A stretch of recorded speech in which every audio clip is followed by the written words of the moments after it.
When controller was being bad and weirdly designed, I usually give them a period of redemption. And Machenike did try to redeem itself.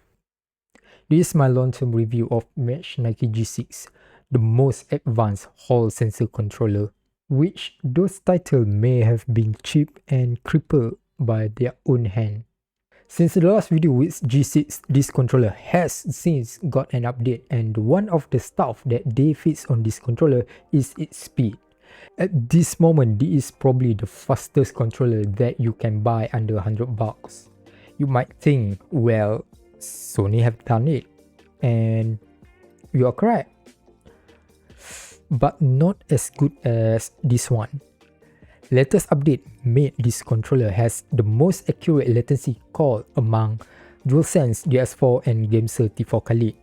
The same thing can be said with G6. The update make it run at 500Hz by default, but it also make it clockable.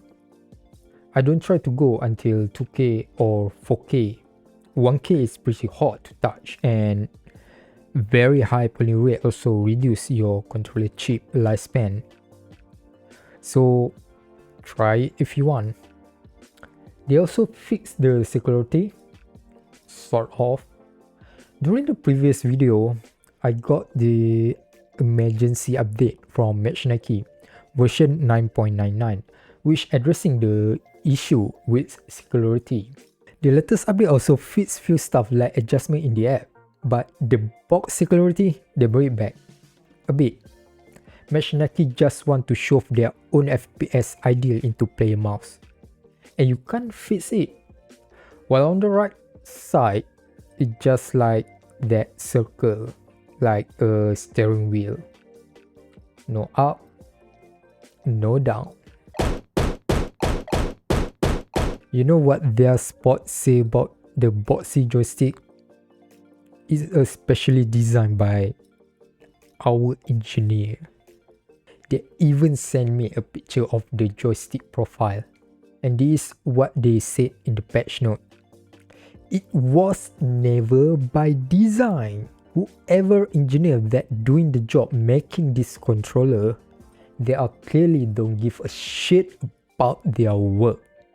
Their spot until engineering department level clearly messed up.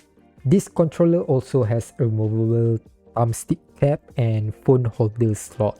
Until now, there are still no accessories to support this feature. I also found that this controller was so similar to Thunder Robot controller, another budget brand controller, and both do sales on Shopee under the same shop.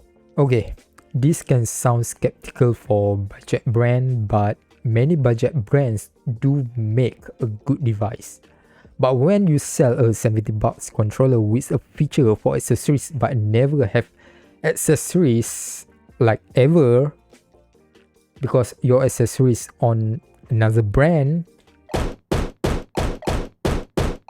wireless on this controller is garbage. So much garbage, even garbage calls their wireless garbage. I use wireless a lot. It's convenient, it's easy. The first time I touch wireless controller, I never go back anymore. You can get a similar or better performance on $30 or less. It's just the same as their $30 controllers. That's not worse, because the worst is it can't even connect. If I use PS3 driver on my PC, the Bluetooth cannot connect. If I overclock my USB, the Bluetooth cannot connect. The only way to connect is to unpair this controller and connect again.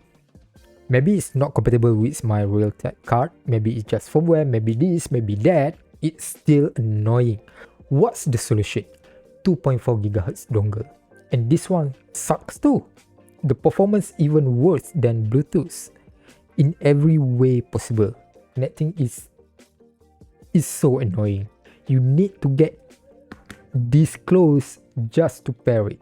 Time to time, it's unable to connect, so you need to get very near to it to connect. If you switch platform a lot, like me, between Switch and PC, their 2.4 GHz is so annoying.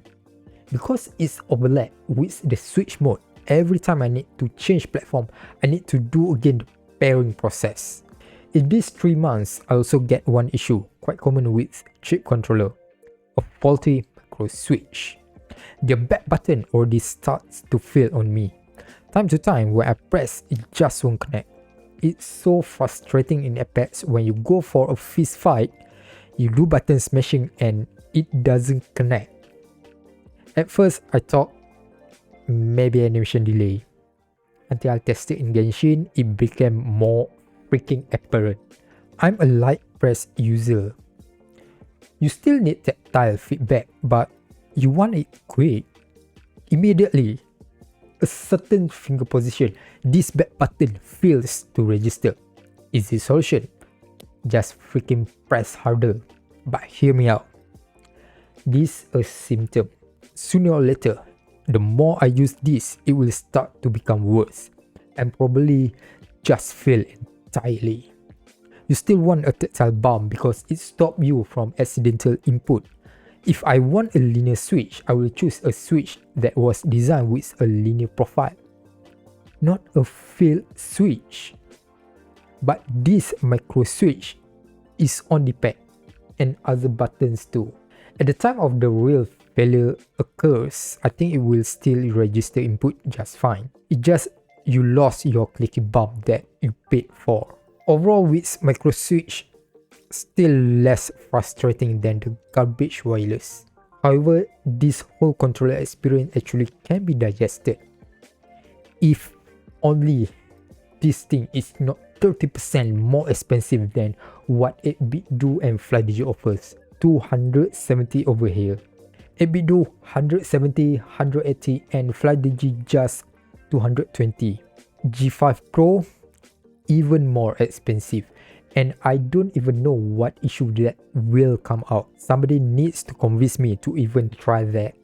Machenike clearly not targeting the Asia with their pricing and just play with discount to suddenly boost their online sale. But even for US Europe market, I think many other option is more valuable for you to get. If you are paying 70 bucks for this, you definitely want a 70 bucks quality.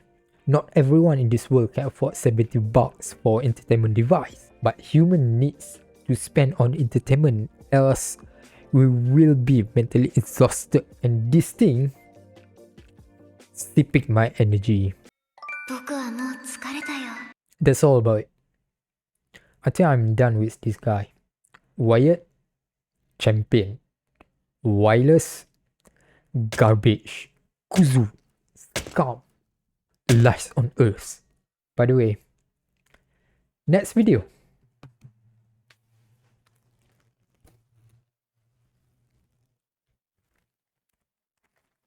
Okay, bye.